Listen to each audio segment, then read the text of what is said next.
I'm Dylan Ratigan. I've interviewed nearly every CEO and most world leaders during the past 25 years. And now I'm bootstrapping. I'm turning my attention to the new CEOs and the irrepressible entrepreneurs leading the next generation of innovation in the world.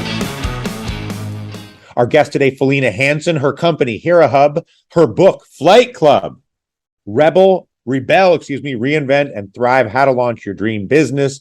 Felena, welcome. Thank you for having me, Dylan. It's a pleasure. How you have navigated the last 3, even 4 years between the narrative collapse on the WeWork side, just as a sort of shadow on the whole sector.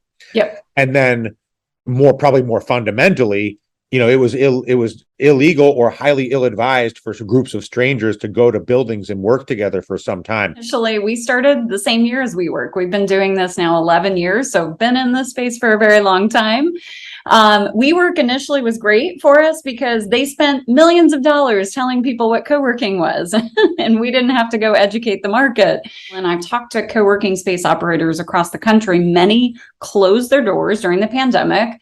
We did not. We served, essential businesses. And so we went lean and mean, took everything online, and our members loved it. They loved connecting with other entrepreneurs from other cities across the country. So it worked for us, and we're out the other side and poised to grow. Cool. And how many locations do you have? So we have 6 now. Chicago will be our 7th. 7. And how many people? Over the last 11 years? How many human beings have used some HeraHub space at least once?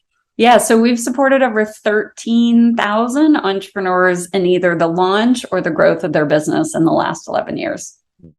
Why am I going to come to your shared working space versus either stay home, get my own office, or go to some other shared working space? We really support our members in their business, in growing their business, access to experts, resources.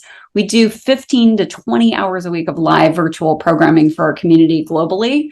So that is our edge. We are truly there to serve our members and make sure they're building prosperous businesses as opposed to just a place to work. People come to connect. Like you're really in the front lines of a lot of a cultural shift and working shift. The future of work is choice. Frankly, it's not black or white. It's not all in. It's not all out. It is choice.